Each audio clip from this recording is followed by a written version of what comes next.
Favourable condition होती है ionization formation of ionic bond के लिए। पहला तो मेटल और एक नॉन मेटल चाहिए होता है। मतलब एक होता है जो हमारा इजीली इलेक्ट्रॉन लूज कर दे और दूसरा इलेक्ट्रॉन गेन कर दे।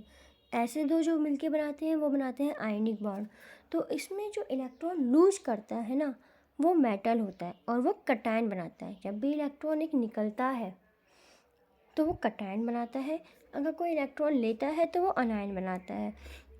तो इम्पॉर्टेंट कंडीशन, अब जितना कम एनर्जी अगर डालनी पड़ेगी इलेक्ट्रॉन निकालने में तो वो उतना अच्छी तरह से जल्दी से कटायन बना लेगा।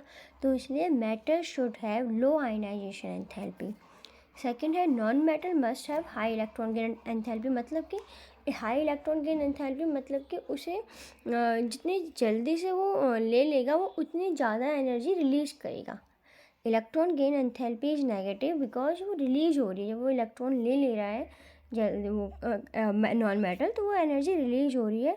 तो वो हमारी क्या है, इलेक्ट्रॉन गेन एंथैल्पी जितनी जल्दी वो वापस ले लेगा उतनी ही ज़्यादा एनर्जी रिलीज होगी, तो वो उतना ज़्यादा अच्छा इलेक्ट्रॉन गेन एंथैल्पी हो जाएगी, उसका इतना अच्छा आयोनिक बैंड बनाएगा। दो हो गए, एक तो मेटल की आयनाइजेशन पोटेंशियल अच्छी होनी चाहिए क्योंकि उसको इलेक्ट्रॉन लूज करना है मेटल ने, और नॉन मेटल की इलेक्ट्रॉन गेन एंथैल्पी क्योंकि उसको इलेक्ट्रॉन लेना है।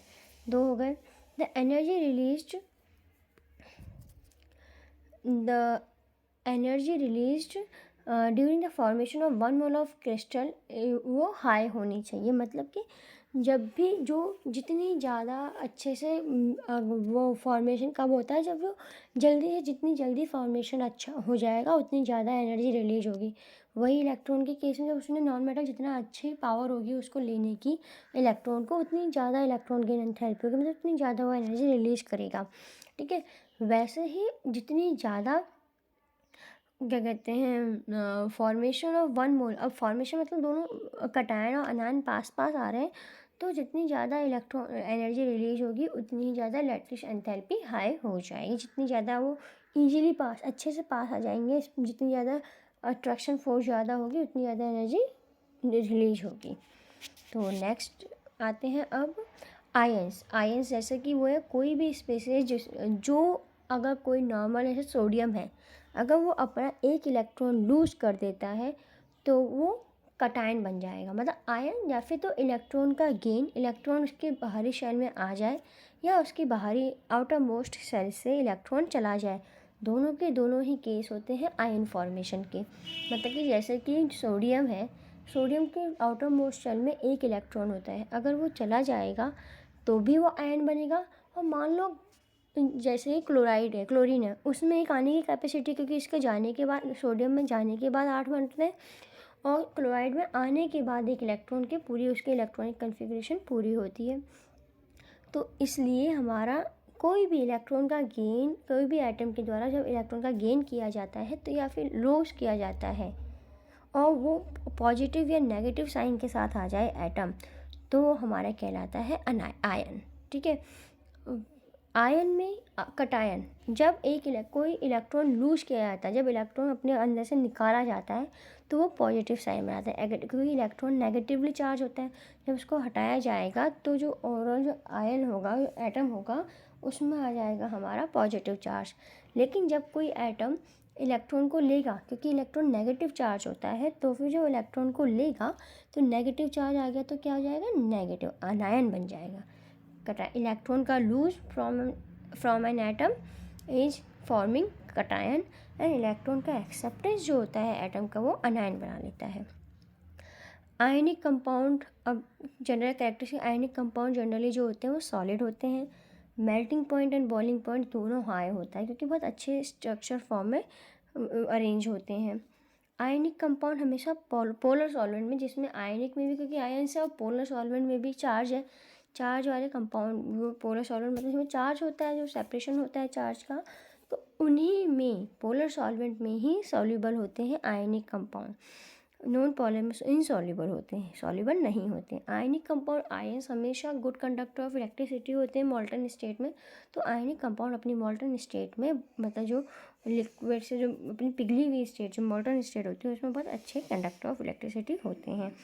क्रिस्टल स्ट्रक्चर होता ही है इनका। अगला है method of writing of ionic formula. इसका कुछ भी नहीं है, कटायन हमेशा पहले लिखा जाएगा और अनायन हमेशा बाद में लिखा जाएगा। एग्जाम्पल NaCl होता है, NaCl, ये सबको पता है कटायन है, ठीक है, और ये है अनायन।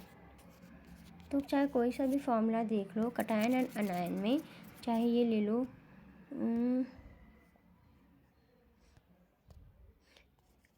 MgCl2, ये अनायन है, ये कटायन है।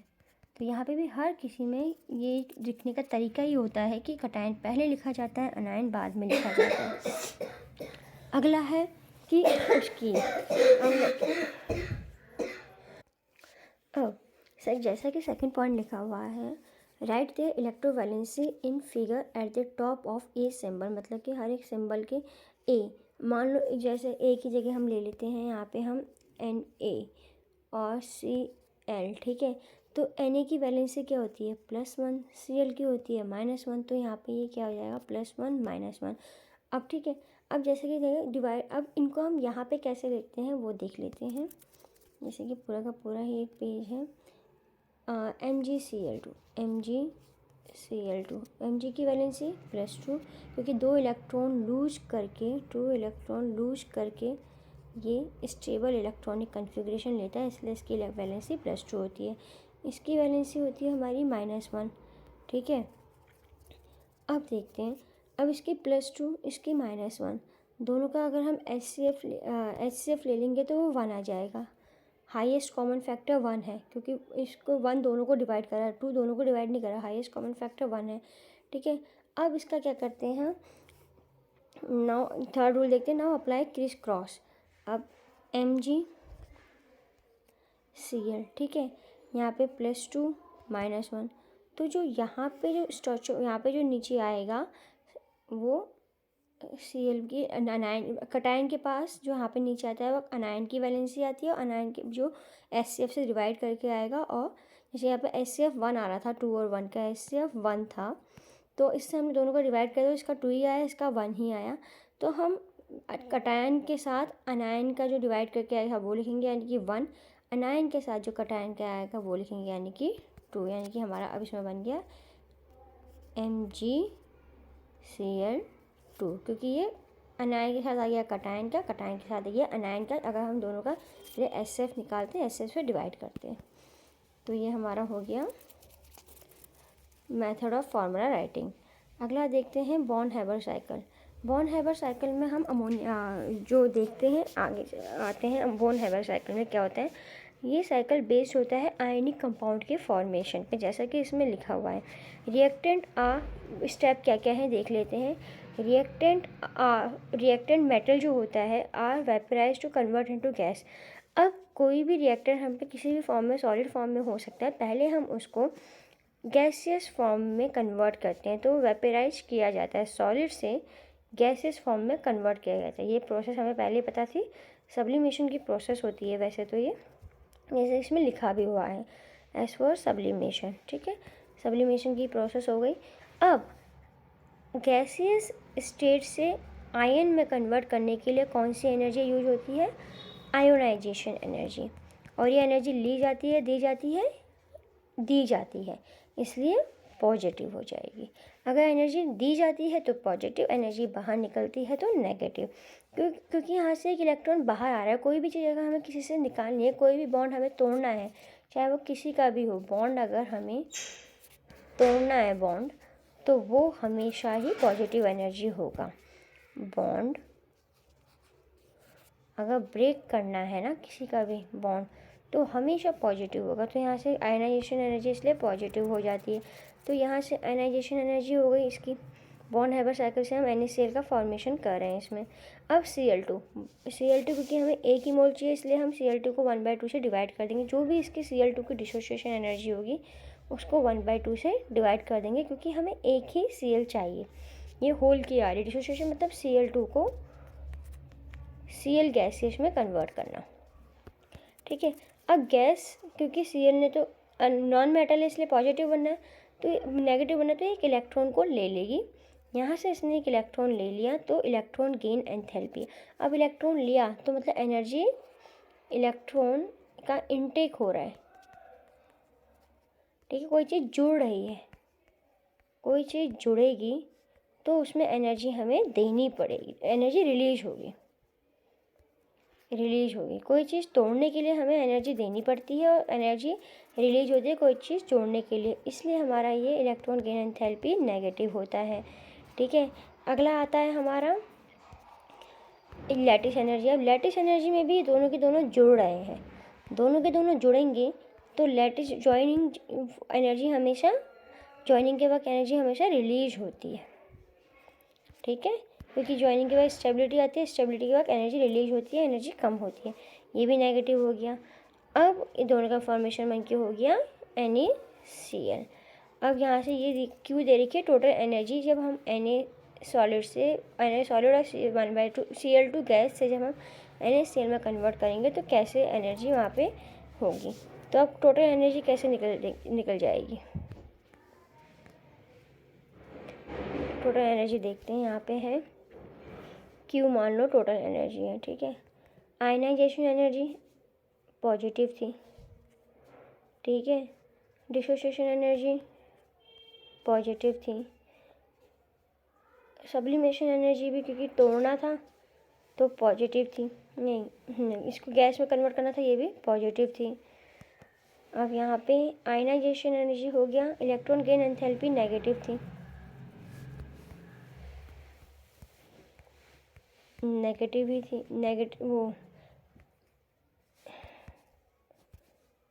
इलेक्ट्रॉन गेन एंथैल्पी और लैटिस एनर्जी भी नेगेटिव ही थी। तो इसका ओवरऑल फार्मूला ये बन जाएगा S + I 1/2 D - E, इसलिए बना था। नेक्स्ट स्टेप आते हैं कोवलेंट बॉन्ड। कोवलेंट बॉन्ड जब बनते हैं जब कोई इलेक्ट्रॉन शेयर कर रहे होते हैं, मतलब कि इंडिविजुअली दोनों में से कोई भी सफिशिएंट नहीं होता, दोनों को ही कुछ ये चीज़ चाहिए। जैसे कि ये एटम है A, ये एटम है B, इन पे इलेक्ट्रॉन हैं दोनों पे, लेकिन अपने आप में सफिशिएंट नहीं है, तो ये सोचते हैं कि हम इन दोनों को ही शेयर कर लेते हैं और दोनों के दोनों अपनी वैलेंसी इनसे सफिशिएंटली पूरी कर लेंगे। जैसे कि यहाँ पे है A है, इसके पास ये था, ठीक है, B है, उसके पास ये था, तो C इन्होंने कहा कि मैं भी ये ले लूँगा, तुम भी ये ले लो, मिला देते हैं, यहाँ पे दोनों के दोनों शेयर कर लेंगे, तो यहाँ पे क्या कहलाते हैं, हमारे कोवलेंट बॉन्ड कहलाता है। आगे कोवलेंट बॉन्ड दो टाइप के होते हैं, एक पोलर और एक नॉन पोलर। पोलर वो जब दोनों के दोनों एटम सेम हो, दोनों की इलेक्ट्रोनेगेटिविटी सेम हो, या फिर हाइड्रोजन हाइड्रोजन हो, सोडियम सोडियम हो, मतलब जो एक जैसे हो, क्लोराइड क्लोराइड हो, जिनकी इलेक्ट्रोनेगेटिविटी में डिफरेंस हो ही ना, वो होते हैं हमारे पोलर, वो बनाते हैं हमारे नॉन पोलर बॉन्ड। होमोन्यूक्लियर जो एक जैसे होंगे वही होंगे, जिनकी इलेक्ट्रोनेगेटिविटी में डिफरेंस नहीं होगा, मतलब वो एक जैसे, जैसे कि H2Cl2 एग्जाम्पल।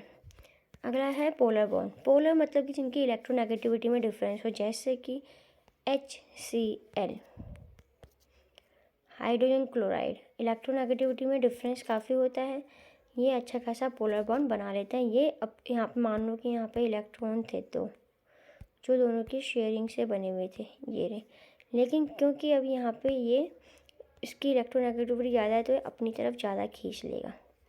ये H था, ये Cl था, तो इलेक्ट्रॉन यहाँ पे होंगे जो बीच में रहते। अगर यहाँ पे H होता, यहाँ पे H होता, तो जो इलेक्ट्रॉन यहाँ पे बीच में रहते वो अब इसकी तरफ ज़्यादा खींच जाएंगे। ये है हमारा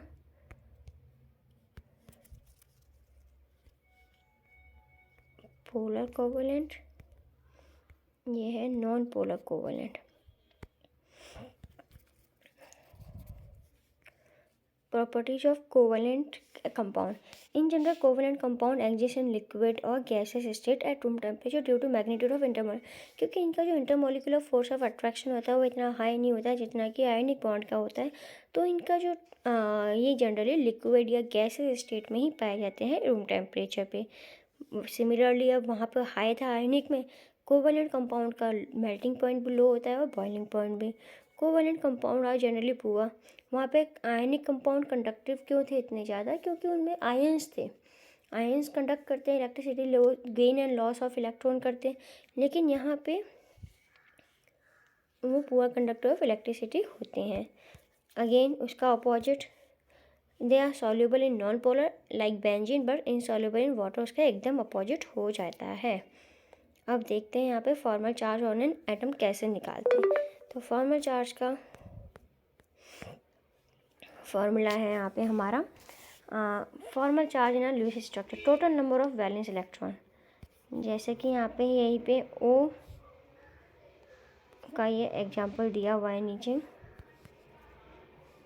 ओ ओ ओ ओ डबल बॉन्ड सिंगल। पहले तो ऑक्सीजन में 6 इलेक्ट्रॉन आउटर होते हैं, तो टोटल वैलेंस इलेक्ट्रॉन ऑक्सीजन की बात करें नीचे का एग्जांपल लेके, तो valence electron 6 electron, oxygen number 1 है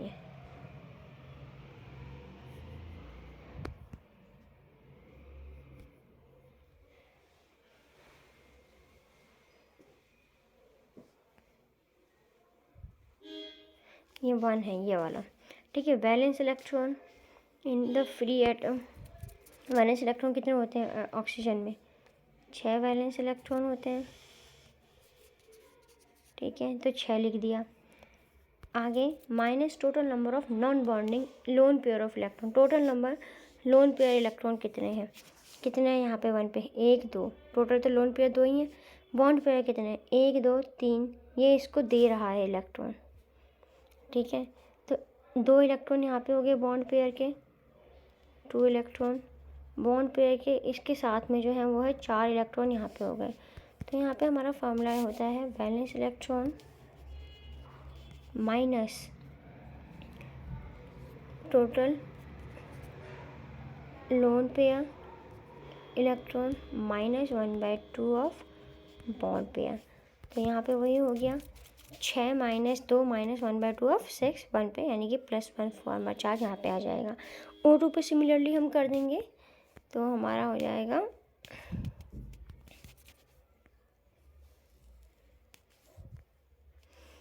6 - O2, O2 यहाँ पे है, ये रहा O2 हमारा। 6 तो इलेक्ट्रॉन वैलेंस है, -4 1 2 3 4, इसमें तो ये इंक्लूड ही नहीं, तो 4 होगा, +1/2 लोन पेयर कितने बॉन्ड 4 लोन पेयर है, लोन इलेक्ट्रॉन है, 4 ही बॉन्ड है, तो इसके अकॉर्डिंग 6 हो जाएगा। ऐसे ही सब में फॉर्मल चार्ज आ जाएगा। Bond length and bond character. Bond length मतलब कि कोवैलेंट में अगर हम बात किया जाए, क्योंकि हम कोवैलेंट की बात करते हैं, जो भी 2 एटम के न्यूक्लियस के बीच का डिस्टेंस होता है, न्यूक्लियाई के बीच का डिस्टेंस, वो कोवैलेंटली बॉन्डेड होते हैं, जो उनके बीच के न्यूक्लियाई का डिस्टेंस होता है वो होता है हमारा हमेशा जो कोवैलेंटली बॉन्ड होते हैं उनके जो बीच के न्यूक्लियस का डिस्टेंस होता है वो होता है हमारा बॉन्ड लेंथ। और जितना ज़्यादा न्यूक्लियस का साइज़ बड़ा होगा उतनी ही ज़्यादा बॉन्ड लेंथ बड़ी होगी, और जितना ही कम, जैसे कि CH है, H का साइज़ छोटा है, वहीं पर C का साइज़ बड़ा हुआ तो बॉन्ड लेंथ में इंक्रीज़ देखने को मिल गया। और वहीं पे अगर नंबर ऑफ डबल बॉन्ड मतलब कि उसमें पाई बॉन्ड भी साइडवेज ओवरलैपिंग भी हो रही है।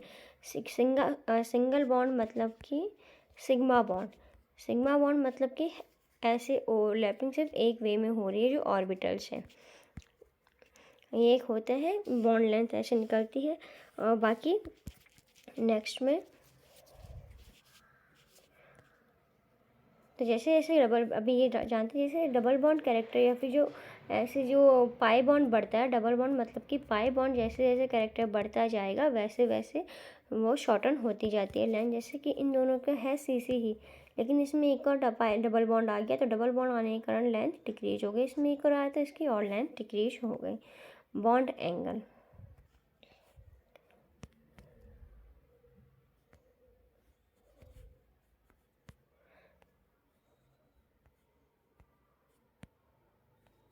एंगल, जब भी कोई 3 मॉलिक्यूल कोवैलेंटली बॉन्डेड होते हैं, जैसे कि HOH 1 2 3, CO O O तीन, जो भी एक से ज़्यादा जब भी मॉलिक्यूल कोवैलेंटली बॉन्डेड होंगे तो उसमें जो उनके बीच का, जैसे कि OH H, ठीक है। अब इसके बीच का जो एंगल है यही हमारा क्या होता है, बॉन्ड एंगल।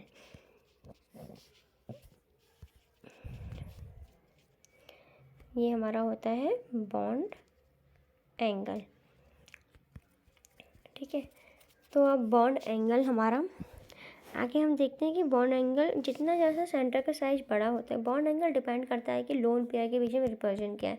अब यहाँ पे एक है, यहाँ पे भी इस लोन बॉन्ड एंगल डिपेंड करता है तीन चीज़ों पे, ठीक है, दो तीन चीज़ों पे। एक तो रिपल्जन फैक्टर पे, और एक होता है हाइब्रिडाइजेशन फैक्टर। तो रिपल्जन फैक्टर क्या होता है, तीन टाइप की रिपल्जन होती है। रिपल्जन होती है 3 टाइप की। लोन पेयर का LP लिख रही हूँ, LP repulsion, lone pair repulsion, lone pair bond pair repulsion, BP bond pair, and lone pair bond pair BP repulsion.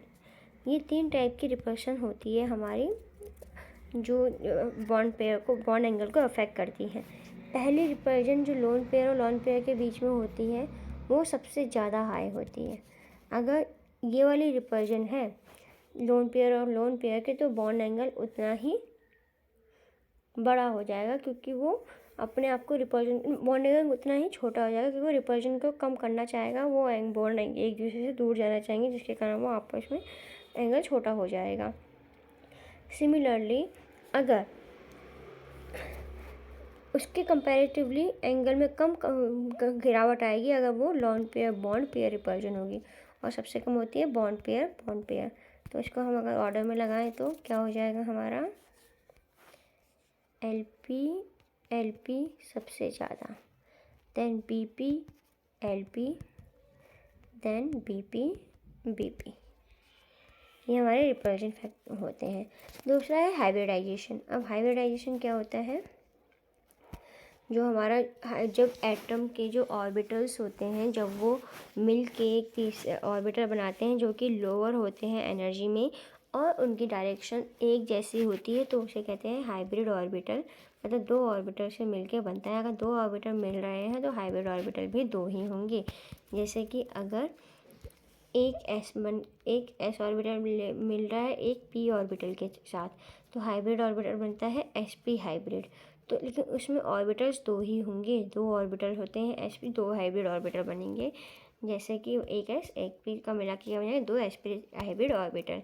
अब sp हाइब्रिड, अगर कोई ऑर्बिटल sp, अगर कोई एटम sp हाइब्रिड है तो उसका बॉन्ड एंगल होता है 180 डिग्री। sp2 हाइब्रिड का होता है 120, एंड sp3 हाइब्रिड का होता है 109.28। ये है आइडियल। लेकिन अगर इसमें लोन पेयर रिपल्जन आ गई या कोई रिपल्जन आ गई तो इनमें डिफरेंस आ जाता है। इसलिए सबसे ज़्यादा जो बॉन्ड एंगल होता है वो होता है sp2 देन sp3। ये बॉन्ड एंगल का ऑर्डर होता है।